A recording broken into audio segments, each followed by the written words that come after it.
Good day, would-be teachers, and I would like to present to you Unit 2 of our Ed 124 Foundation of Spatial and Inclusive Education. So we are now into the second unit, the basis and policies of special and inclusive education. I'll not be conducting synchronous class, so our asynchronous class will be a short discussion, a pre-recorded video about the psychological basis of special and inclusive education implementation. So what are the intended learning outcomes for the second unit? So within the unit, the pre-service teacher will be able to cite significant implications of philosophies, theories, and legal basis of special and inclusive education, including its application. You are also to determine the policies, guidelines, and procedures that provide safe and secure learning environments for learners with special needs. Our content for this particular unit is integrated with Sustainable Development Goal number 4, and that is quality education, ensuring inclusive and equitable quality education and promoting lifelong learning opportunities for all. So there are 4 psychological bases in the implementation of special and inclusive education. What are they? Piaget's cognitive development, impact of special needs, or the cognitive development theory. Albert Bandura's social learning theory. Lev Vygotsky's scaffolding or social constructivism theory. And then John Lave or LaVey's situated learning. So these are the 4 psychological bases and or theories which we'll be dealing for this particular session. The first theory is about Piaget's cognitive development. What are its implications to implementation of special and inclusive education?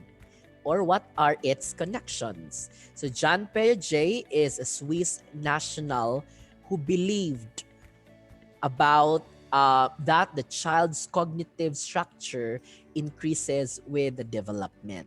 That is why he proposed the cognitive development theory. And I'm sure that these 4 psychological bases or these 4 significant theories of education are discussed to you by Dr. Virginia Albarracin in her Facilitating Learning class and Child and Adolescent Development class. So what is cognition? So the term cognition is derived from the Latin word cognoscere, which means to know or to recognize or to conceptualize.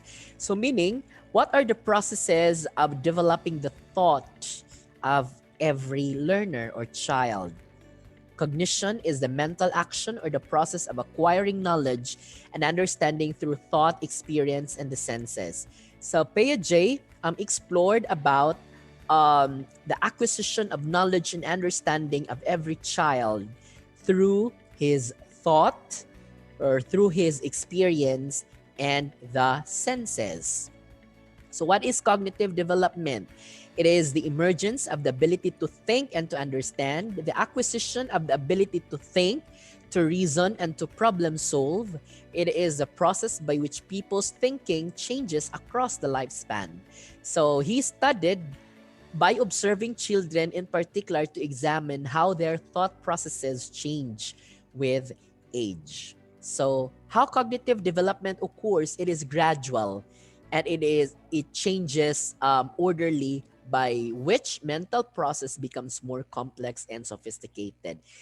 When we are educated at a higher level, the more complicated concepts that we absorb or that we acquired. So that is why ang iyang one significant implications ani niya, we give our students contents which are related to their level or the processing of their thought. No? The essential development of cognition is the establishment of the new schemes. Assimilation and accommodation and equilibrium are part of the processes of the ways of cognitive development, and it And I'm sure no, you know the concepts of assimilation, of accommodation, and equilibration, and this will be defined or described later. So the key concepts, schema or schema, it is an internal representation of the world. Example, my schema for Christmas includes Christmas trees, presents, giving, or presents giving, gift giving, money, green, red, gold, winter, Santa Claus. But other people may have the schema of Christmas as Jesus, the birth of Jesus. It could be the church, it could be holiday, or it could be Christianity. So they are representations about the world, and it depends upon your exposure. It depends upon how you are taught, no, or how you are taught by your parents.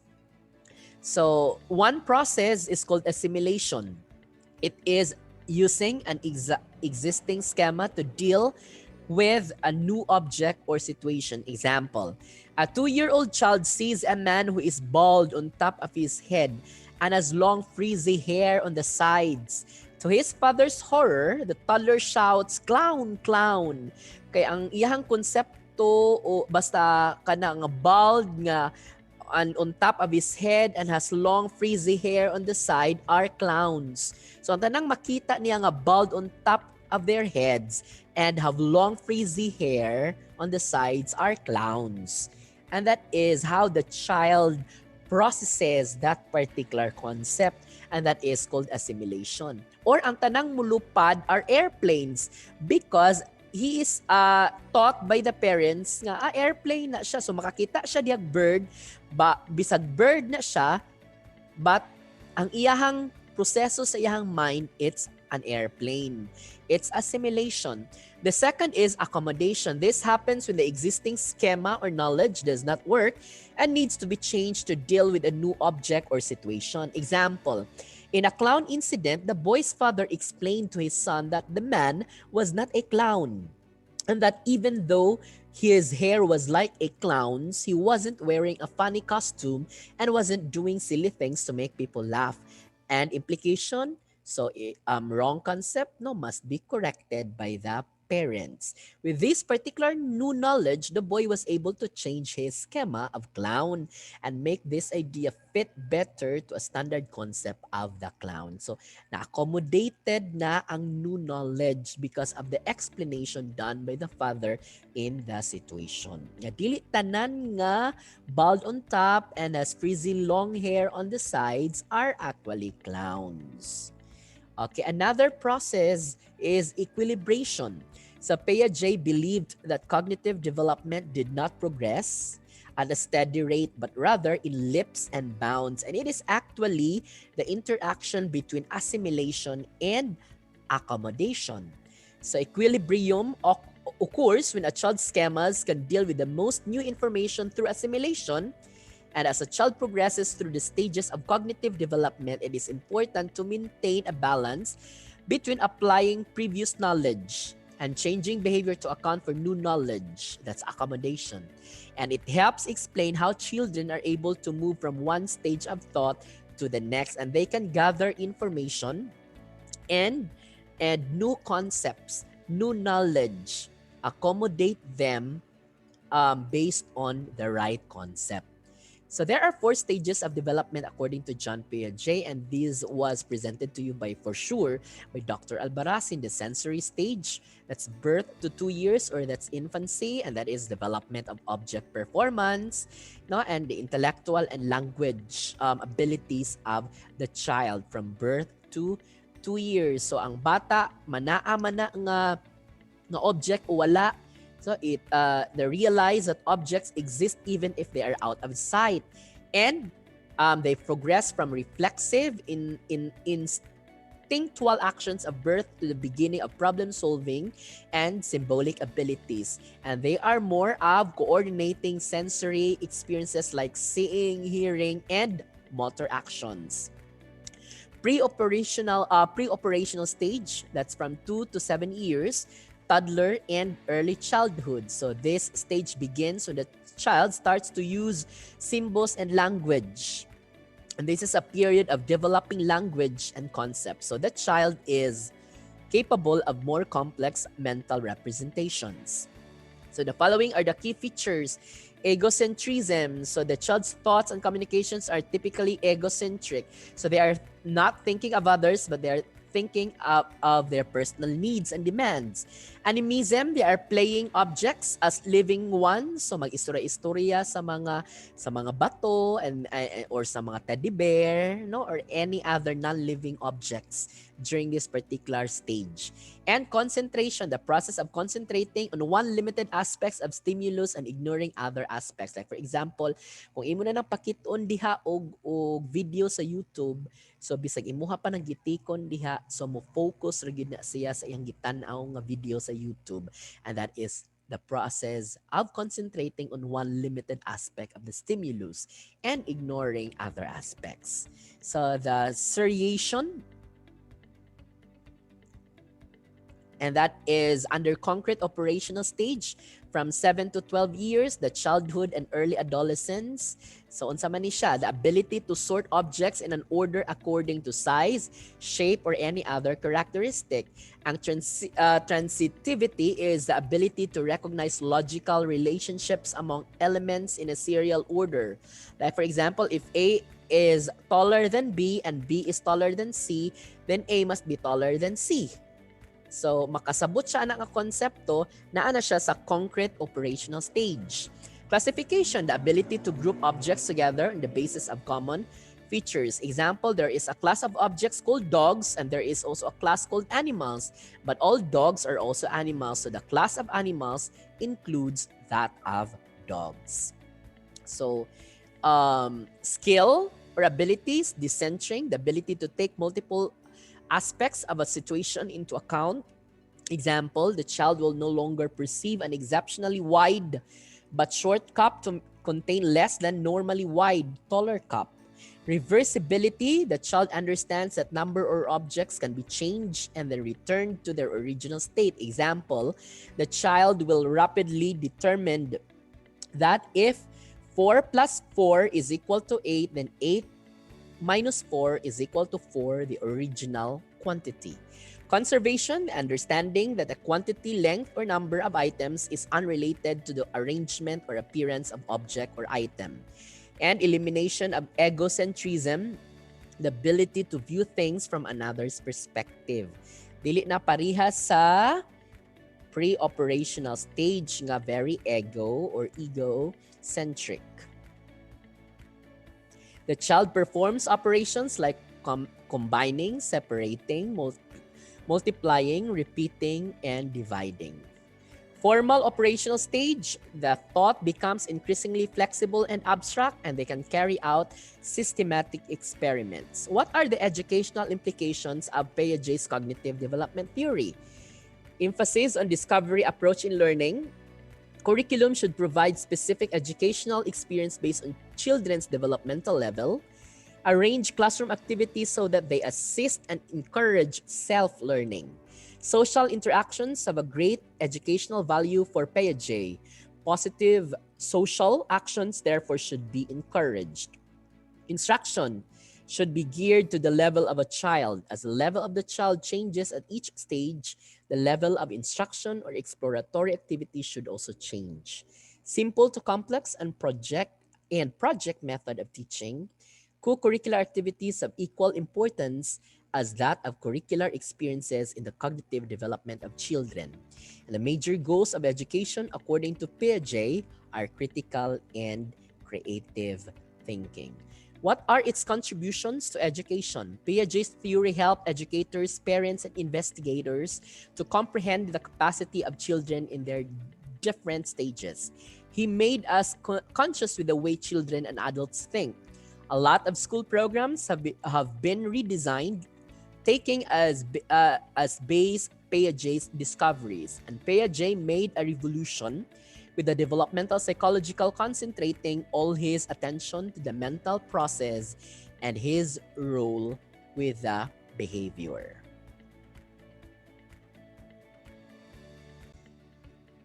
So let us continue with the second psychological basis in the implementation of special and inclusive education and its social learning theory. of Albert Bandura. So I am benchmarking this particular PowerPoint presentation from Lady M. Ballesteros from the University of Negros Occidental, Recoletos, Bacolod. So what is social learning theory? So it is called observational learning, theory that emphasizes learning through observation of other people. So we learn not only how to perform a behavior, but also what will happen to us in a specific situation if we do perform them. So we imitate, we observe what the activities in the surrounding, we imitate them, we perform them, and we will discover what will happen to us in a specific situation based on our imitation from the observation.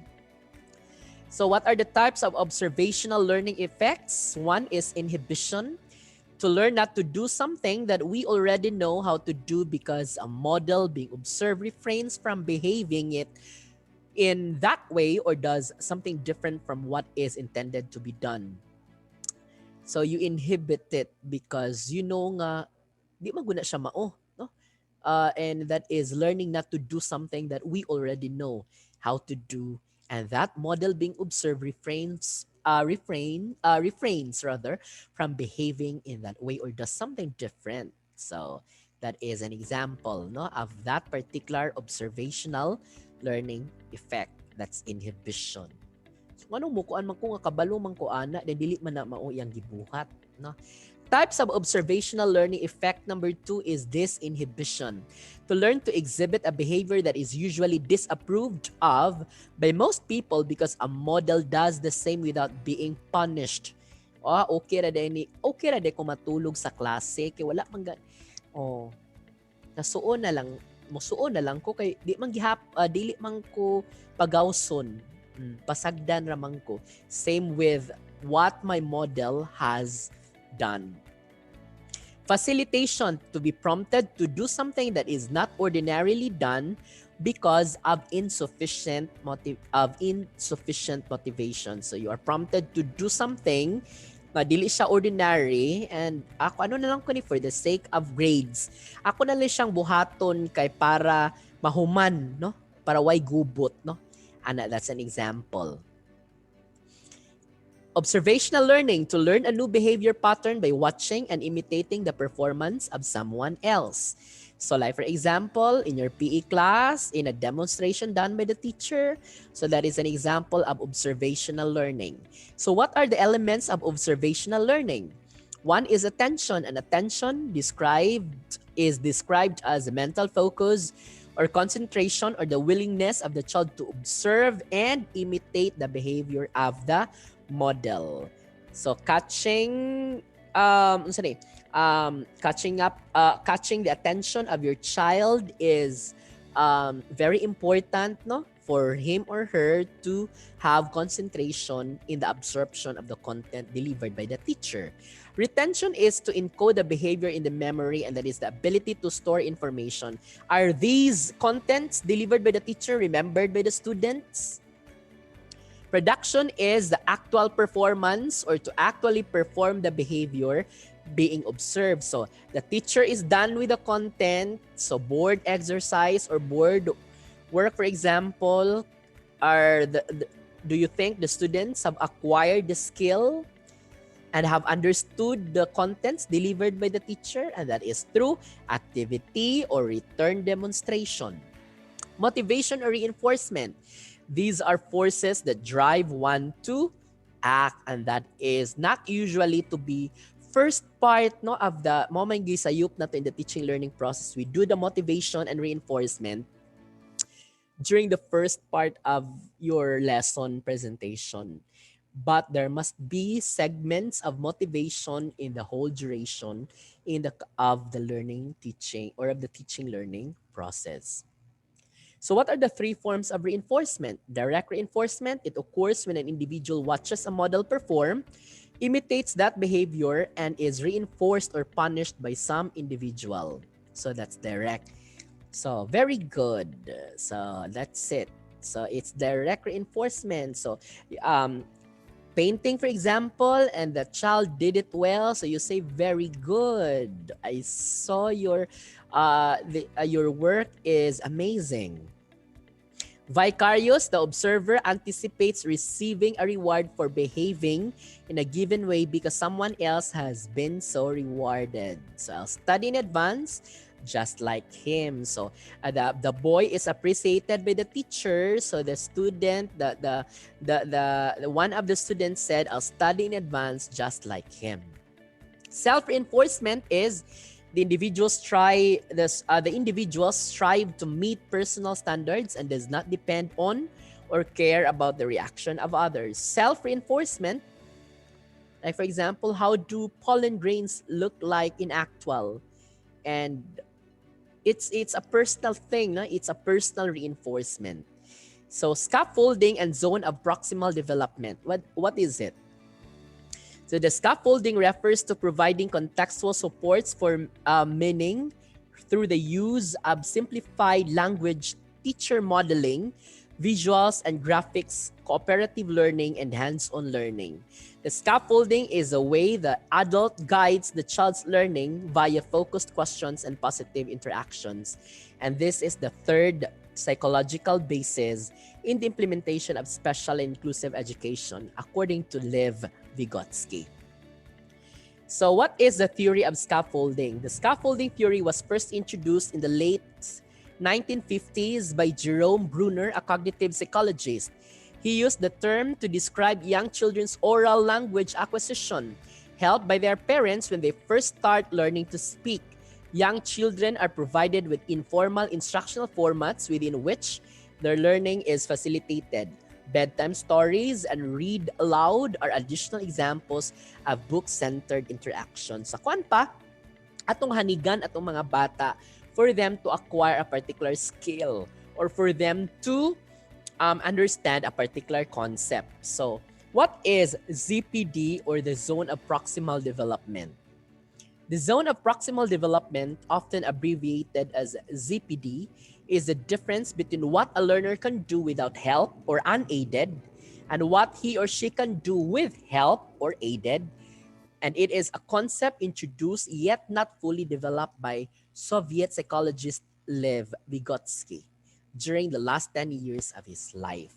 So the zone of proximal development is an area of learning that occurs when a person is assisted by a teacher or peer with a higher skill set of the subject. So the person learning the skill set cannot complete it without the assistance of the teacher or peer. To continue, so this is an illustration or a figure of the zone of proximal development. So in the inner core, the learner can do unaided or without teacher's guidance or help. The second inner circle, the learner can do with the guidance of the teacher, and the third or outside circle, the learner cannot do. So the inner core is the learner can do unaided. So what are the types of scaffolding?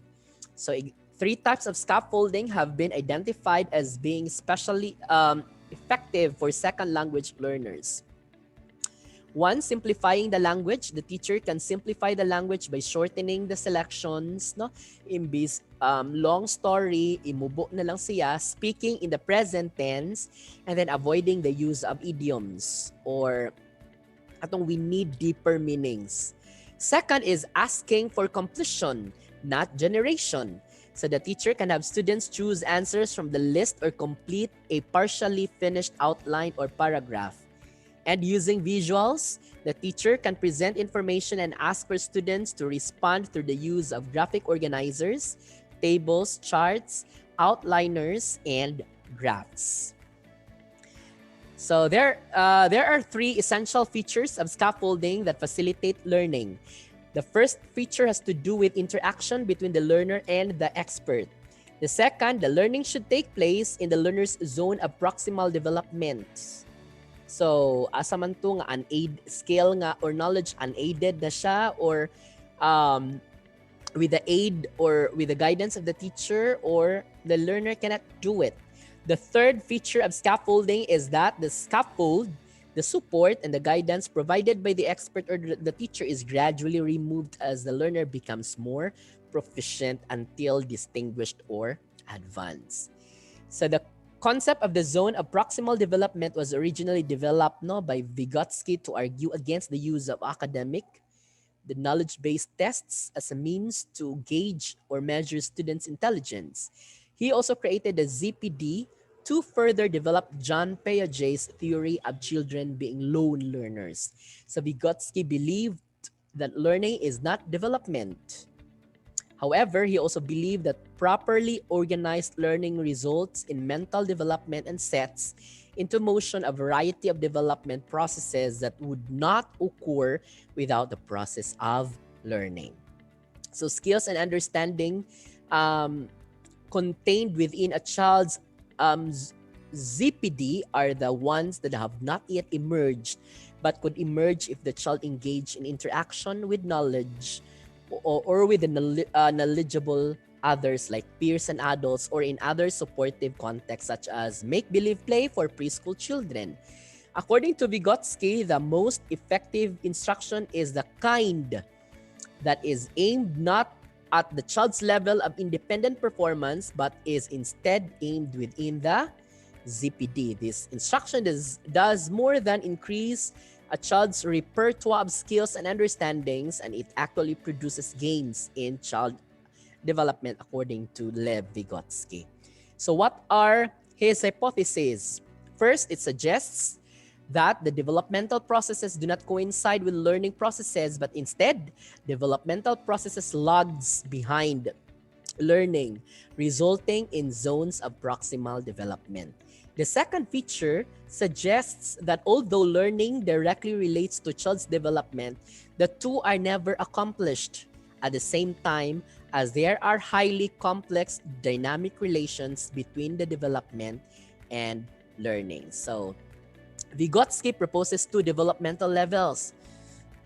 Excuse me. The zone of proximal development, which is the result of the learning development sequence suggested in his hypothesis, and actual development. Actual development defines functions that have already matured and are products of the development, and the ZPD concept is seen as a scaffolding, a structure of support points for performing an action. That is why teachers must have a good foundation or scaffold for every content or for every delivery of the knowledge, understanding, or acquisition of skills among the learners. The last psychological basis for implementation of special inclusive education is John LaVey's situated learning. And this presentation is benchmarked from the presentation of Alejandra Alvarez and Jose Carlos Cifuentes. So what is situated learning? Again, what is situated learning? So it is an instructional approach developed by John LaVey and Etienne Winger in the early 1990s, and follows the work of Dewey, of Vygotsky, and others who claim that students are more inclined to learn by actively participating in the learning experience. So situated meaning it's hands-on. The teacher creates situations where there is a hands-on activity or actual conduct of the activity facilitated by the teacher. So Lave or LaVey and Winger assert that situated learning is not an educational form, much less a pedagogical strategy. So here, they will go over with the analysis, the design, development, and then implementation, and then evaluation, which is cyclical in nature. So in analysis, it's a systematic exploration of the way things are and the way things should be The difference, no, is the performance gap. So the design, so if the analysis identifies a performance gap, the design phase will outline the performance objectives. And in the development, using the information gathered in the analysis and the design phase, the performance solution is created or developed. And then the stage of implementation includes the delivery of the performance solution. And then last is evaluation, the measurement of how well the performance solution achieved the identified objectives. So examples of situated learning activities, field trips where students actively participate in an unfamiliar environment. Cooperative education and internship or practice teaching, student teaching, OJT experiences in which students are immersed and physically active in an actual work environment. Example, in the senior high school, it's the work immersion. In college, they're termed as internship, practicum, student teaching, or on-the-job training. Music and sports practice which replicate actual setting of these events like orchestra, studios, training facilities. Laboratories are used as classrooms in which students are involved in activities like, for example, doing experimentations. Traditional versus situated. Traditional learning occurs from abstract out of context experiences, such as lectures and books, and they are usually done by the teacher. Situated learning, on the other hand, suggests that learning takes place through the relationships between people and connecting prior knowledge with authentic, with informal, and often unintended contextual learning, and especially in situated learning, and it's usually collaboration. And in collaboration, there are unexpected learnings out of the communication done by the peers or students. Situated learning involves students in cooperative activities where they are challenged to use their critical thinking and the kinesthetic abilities. So these activities should be applicable and transferable to students' homes, communities, and workplaces, unlike doing pure lectures by the teacher. So the learning environment will provide authentic context that reflect the way the knowledge will be used in real life, provide authentic activities, provide access to expert performances and modeling, provide multiple roles and perspective, and support collaborative construction of knowledge, provide coaching and scaffolding, promote reflection, promote articulation, and then provide for integrated assessment of learning within the tasks. So how to include it in the classroom? Select situations that will engage learners in complex, realistic, and problem-centered activities. So you create avenues where students will solve a particular problem and then cite realistic issues, provide a scaffold for new learners knowing the type and intensity of guidance necessary to help learners master the situation. So teacher turns from transmitter to facilitator and then assess students through the discussion, reflection, evaluation, and validation. So after the activity, there are debriefing activities or there are abstraction. And then not just after the activity, submission of output, ana lang, but there must be debriefing activities or reflection activities. So examples of situated learning and technology, the act of writing in a web blog or blogging can go a long way toward teaching skills such as research, organizations, and the synthesis of ideas. Social networks, no, nagamit na kaayo karong panahon na, like Facebook, Twitter, allow learners once they move beyond the personal connections to embrace the community where they can learn from each other. Students are able to mimic what they see and hear, which enables them to retain information for the long term. And through visualizations of different types of computer applications, the students' knowledge is defined by social process of interacting and doing. It allows also the students to learn naturally as a result of social behavior. The computer applications act as a guide while the students learn naturally from their own experience. And it is actually hands-on because it is the student who is actually using the computer application. So as always, situated learning accelerates a student learning process and ability because it is self-paced and it is independent. So what is its implications? Situated learning approach focuses on developing skills that will be helpful for learners in a real context. Students need to engage and create products. All these through collaborative work, research, hands-on activities, and experience. And these are the four psychological bases for a successful implementation of special and inclusive education. We have to understand first the cognitive development theory of John Piaget, the social learning theory of Albert Bandura, the social constructivism theory of Lev Vygotsky, and the situated learning theory of John Lave or LaVey. And these are useful foundations so that we can be effective, inclusive educator.